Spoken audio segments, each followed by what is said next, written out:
Noveno episodio. La era de la paz personal y la afluencia.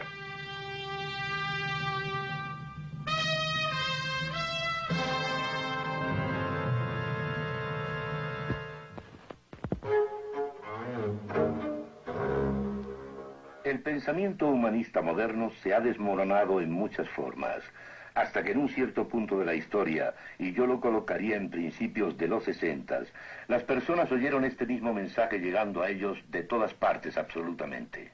Cuando leían libros de filosofía, o cuando asistían al museo de arte, o escuchaban música, o leían una novela moderna, o asistían al cine filosófico, era siempre lo mismo.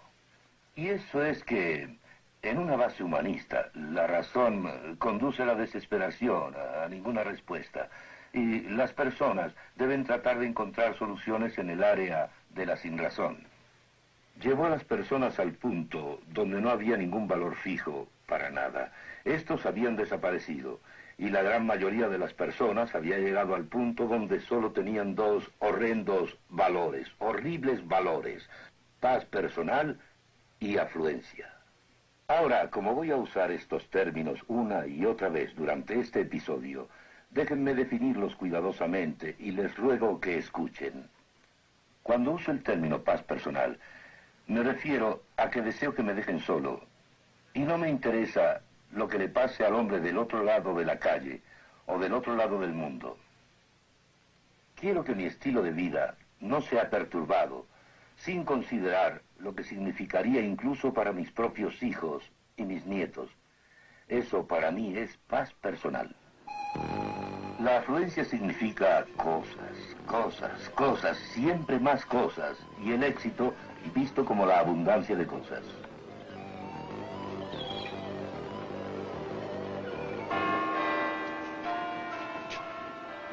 A principios de los 60, toda una generación había sido influenciada por la enseñanza de que la razón conducía solo al pesimismo en el área del significado de la vida y de cualquier valor. Los estudiantes escucharon esto de los profesores durante mucho entendido e interpretado. Uno, por lo tanto, está... Fue una generación a la que jamás se le había enseñado otra cosa. Pero aquí había una incongruencia, porque los profesores que decían que la vida carecía de significado y que no había valores fijos, no vivían de esa manera, vivían en la memoria del pasado. No debemos sorprendernos de que en determinado momento una generación realmente actuara en base a lo que se le había enseñado. Los estudiantes miraron a su alrededor y vieron estos dos horribles valores de paz personal y afluencia presentes en todos lados y se rebelaron. Esa revolución fue la de Berkeley, 1964.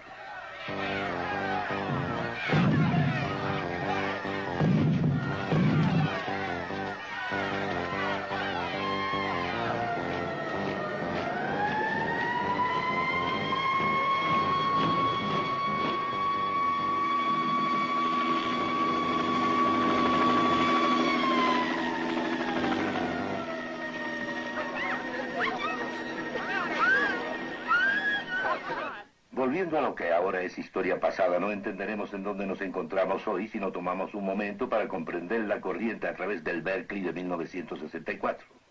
En verdad querían escapar a los dos valores de la paz personal y la afluencia, y lo hicieron de dos diferentes maneras.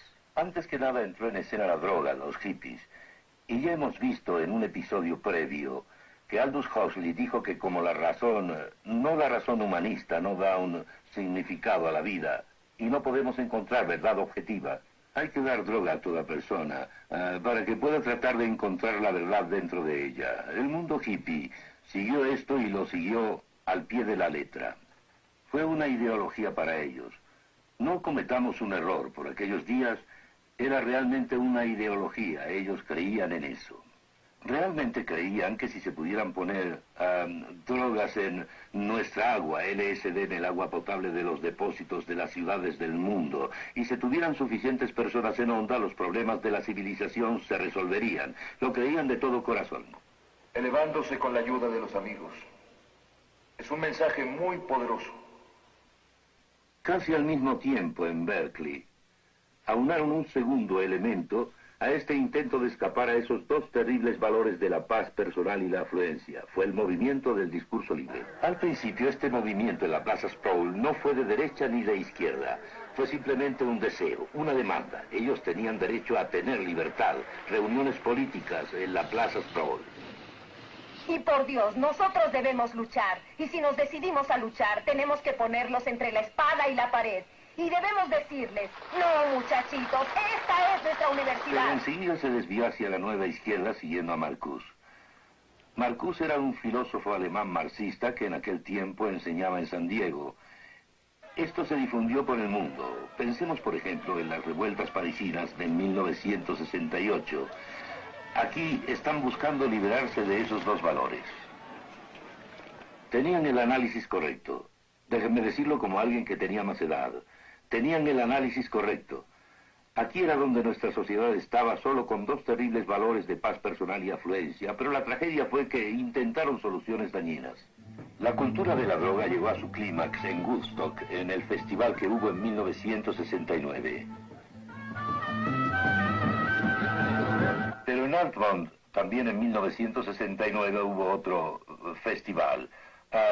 Los ángeles del infierno que fueron contratados para vigilar el terreno mataron por lo menos a un hombre. Y una revista, los Rolling Stones, divulgó y citó después de eso a alguien diciendo: hemos perdido nuestra edad de la inocencia. La cultura de la droga terminó. Terminó después del Festival de la Isla de Wight en 1970, que culminó tan mal en una moda tan horrible en Europa. Después el ingerir drogas cambió, pero no hay menos personas que se droguen, desafortunadamente, aunque ya no las ingieren como una ideología. Lo peor de todo es que más personas están ingiriendo drogas, y lo más grave es que las ingieren a más corta edad. Pero el ingerir drogas como una ideología terminó por completo. La nueva izquierda siguió el mismo camino, gradualmente en descenso, y produjo naturalmente violencia. Violencia en los Estados Unidos, violencia en Europa, y los jóvenes idealistas en realidad no gustaban de la violencia que solo razonable y naturalmente había brotado.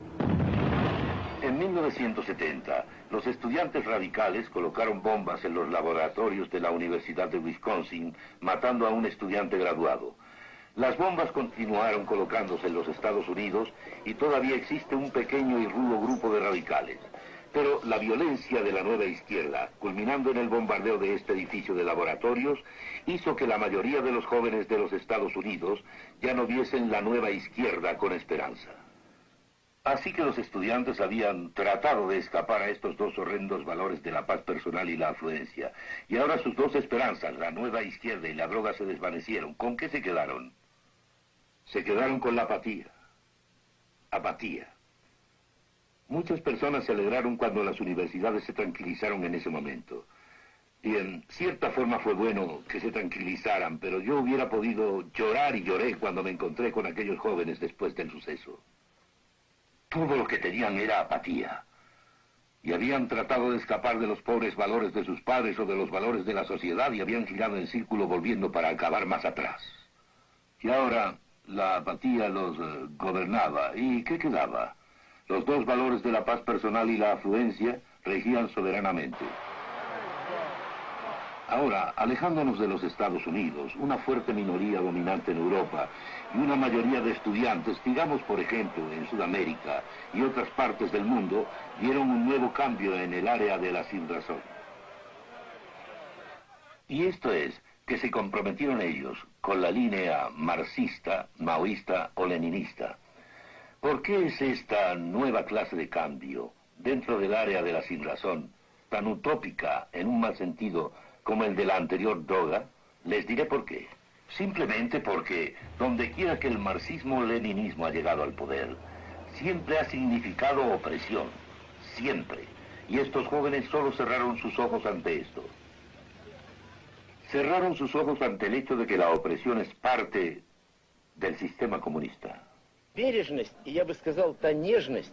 Nadie nos ha señalado esto mejor que Solzhenitsyn, con su énfasis, cuando trajo al mundo occidental sus escritos y conferencias, y dijo que llegó a haber 15 millones de reclusos en los campos de concentración en un momento de la Rusia soviética.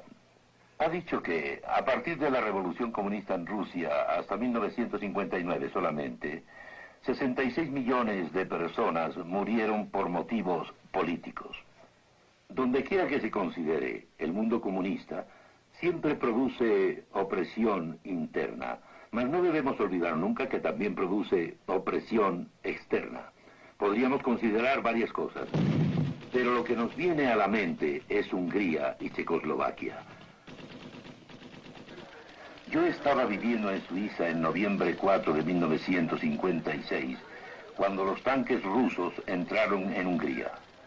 En esa época en particular tenía un radio de onda corta. Todo el día escuchaba a los estudiantes húngaros hablando en inglés, a veces un mal inglés, a veces un buen inglés, esperando que el mundo exterior escuchara. Me impresionó eso. Nunca lo olvidaré. Nunca. Aquellas voces implorando ayuda. Justo después de eso, los periódicos sacaron la imagen de una hermosa, franca y adorable muchacha llamada Ilona Todd. Era una fotografía de Ilona durante el juicio en el que se pretendía condenar la muerte por haber tomado parte en la resistencia contra la opresión externa que el marxismo-leninismo trae naturalmente consigo. Fue colgada en julio de 1957. El marxismo-leninismo es una irrupción por otra razón incluso más básica que la que señalaba anteriormente. Es fundación, es filosofía, es materialismo. A lo largo de esta serie hemos demostrado que el humanismo, el hombre a partir de sí mismo, no puede generar ningún valor real o significado o dignidad para el hombre. He aquí un sistema basado completa, consciente y totalmente en el materialismo. No hay lugar para la dignidad humana en el sistema materialista. El conocido comunismo de la fase humana, que algunos de los eruditos en los países comunistas satélite han apoyado, y algunos fuera de los países satélite también comunistas lo han apoyado, no es posible. Sencillamente no es posible en base al materialismo. Con todo, es extraña la manera en que los jóvenes y los mayores en los países no comunistas son atraídos por el marxismo-leninismo idealista. Es mi convicción, después de examinar las tendencias y partidos y todo eso, que el Partido Comunista se apega a la mayoría de estos ideales y... La razón es que se habla mucho de la dignidad humana, ser tratados mejor. Para resolver los problemas y para dar vida y brindar a los jóvenes una vida con sentido y llena de propósitos. ¿Se puede deducir esto a partir de una base materialista? No. ¿Quieren saber lo que es? Se lo diré. Hay solo una manera de entender el marxismo utópico e idealista. Y esta es que es una herejía cristiana. Y luchando en contra y condenando lo que es erróneo en el mundo, y el Señor sabe que hay muchas cosas erróneas en el mundo. El comunismo idealista utópico simplemente se sobrepasa, acoge estas frases que jamás pudieron producirse de una filosofía materialista, las vuelve a recordar, las usa separadas de los resultados naturales, de su posición, y haciendo eso, atrae a quienes han sido atrapados por el marxismo-leninismo idealista. Cuando el marxismo-leninismo llega al poder es otra historia. Es siempre opresión. Y la voluntad de la mayoría entonces carece de sentido. No solo deja de existir la dignidad del individuo, sino que la voluntad de la mayoría tampoco tiene significado. Ahora debemos entender que hay dos corrientes de marxismo-leninismo. Deben mantenerse separadas y debemos distinguir claramente estas dos corrientes. La primera es la corriente idealista utópica, siendo gente joven, aunque a veces no mucho, que ha irrumpido en el área de la sinrazón para aceptar el marxismo-leninismo. Esa es una corriente. La segunda corriente es el sólido núcleo ortodoxo de miembros del Partido Comunista en varias naciones fuera del bloque comunista. Ahora encontramos que el riesgo radica en las personas que tienen solo los valores de la paz personal y la afluencia. Si aparentemente el comunismo les promete paz personal y afluencia, nadie sabe lo que harán estas grandes mayorías. Nadie lo sabe. Más que eso debemos ver que existe un riesgo de que estas dos corrientes, del marxismo-leninismo idealista y el sólido núcleo del Partido Ortodoxo Marxista-Leninista pudieran infiltrarse en un país en un momento dado de la historia, creando una situación que sería por siempre irreversible. Es un riesgo muy real. Подобного рода опасность стоит и перед Соединенными Штатами в целом. En los Estados Unidos también se corre este peligro. Los Estados Unidos también lo tienen marcado demasiado bien, y en ninguna de las áreas, tanto como en el área de la generación de la ley arbitraria. Deseo hablar acerca de la ley arbitraria con bastante detalle, en realidad. El hombre pidió su independencia de Dios y de su revelación. En lo que esto ha resultado es en relatividad, no solo en la moral personal y pública, sino en la ley como tal. La naturaleza en la que los hombres han tratado de estatuir su ley, como recordaremos de un episodio previo, no es suficiente, por la simple razón de que la naturaleza es cruel y no cruel, y así no se puede formar un sistema estable de leyes en la naturaleza. Y lo que nos queda en el flujo humano de hoy día en los Estados Unidos es meramente una variable ley sociológica. Y por sociológica me refiero a una ley que está meramente basada en lo que un grupo decide que es útil para la sociedad en un momento dado. El hombre que abrió las puertas a esto, tal vez más que ninguno, fue Oliver Wendell Holmes, y escribió en una carta, lo citaré con exactitud: la cuestión última es que las fuerzas dominantes de la comunidad quieran, y que lo que quieran sea lo suficientemente fuerte para no considerar cualquier inhibición que se interponga. Este era Oliver Wendell Holmes hace algunos años, y en realidad lo importante es solamente la ley variable. Muchas leyes modernas no son congruentes con la ley que les ha precedido. Y en verdad debo decir que a la Constitución de los Estados Unidos, hoy en día, se le puede hacer decir casi cualquier cosa en base a la variable ley sociológica. Debemos entender que la ley actual no es solo ley variable, sino que las Cortes están realmente estatuyendo la ley. No están solo interpretando la ley que el legislador ha formulado, sino que generan la ley. Ahora, todos saben, quien conoce algo relativo a estas cosas, que la ley arbitraria domina completamente en países comunistas. De lo que la mayoría no se da cuenta es de que en el flujo humanista, la ley arbitraria se ha expandido por el mundo occidental también. Usaré una analogía. Consideren el feto humano, el bebé no nato. En enero de 1973, la Suprema Corte de los Estados Unidos aprobó la ley de aborto. El profesor Witherspoon, de la Escuela de Derecho de la Universidad de Texas, escribió: la Corte sostuvo que el niño no nato no es una persona dentro de la esencia de la 14ª enmienda como para despojar a todos los niños no natos de toda protección constitucional a sus vidas, libertad y propiedad. Esta regulación de la Suprema Corte de los Estados Unidos es un absoluto totalmente arbitrario. Antes que nada, es médicamente arbitraria. Este libro fue publicado con la cooperación de muchos científicos connotados en este campo, incluyendo a algunos de los Estados Unidos. Fue para informar al público británico. Favorece al aborto. Sin embargo, dice que la cuestión acerca de cuándo la vida humana comienza está aún sin resolverse. El aborto puede ser practicado antes de que el feto sea viable, aunque cuando sucede es en sí mismo un punto a discutir. Más adelante establece que un biólogo puede decir que la vida humana empieza en el momento de la fecundación, cuando el espermatozoide y el óvulo se fusionan. La arbitrariedad médica de la decisión de la Suprema Corte está enfatizada por el hecho de que la destrucción del feto se acepta en el aborto. Y con todo, las discusiones se originan en cuanto a si es correcto fertilizar un óvulo fuera del útero, esto es, en el laboratorio, porque entonces viviría solo unos días. Esto plantea el problema de que si ese óvulo fertilizado fuese implantado exitosamente dentro del útero, tendría el potencial genético total para convertirse en un ser humano. ¿En qué afecta que se aborte a un bebé de 5 meses y medio de embarazo? Pues en que también él tiene todo el potencial genético para convertirse en un ser humano.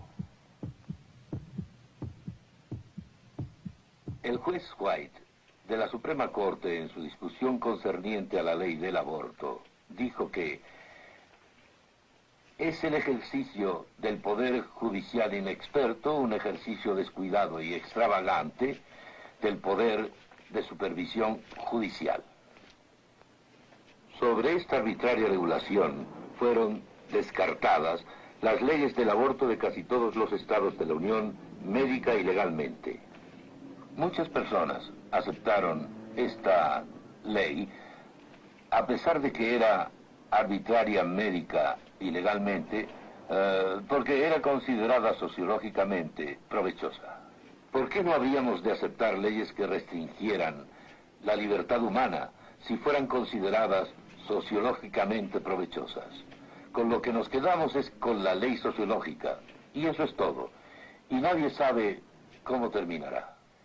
Por la regulación de la Suprema Corte, el bebé nonato no se considera una persona. En nuestros propios días ha habido un gran clamor, y muy apropiadamente, porque en el pasado no se veía al esclavo negro como una persona.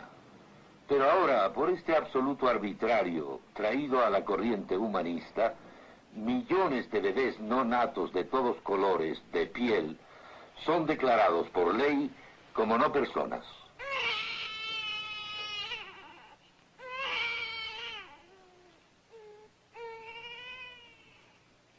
Ahora hay que hacerse una pregunta. En el día en que no haya valores fijos, ¿por qué no los viejos, los enfermos incurables, los dementes y otras clases de personas en forma igualmente arbitraria se les declara como no personas en base a la ley arbitraria si los jueces consideran que es sociológicamente provechoso? En días como los nuestros, lo que es inconcebible puede no ser, y probablemente no será inconcebible, a la vuelta de muy pocos años. Ahora, adelantémonos un poco. Al no existir ya consenso cristiano, como ese de nuestra cultura, la sociedad en realidad no tiene muchas bases sobre las cuales haya posibilidad de edificarse.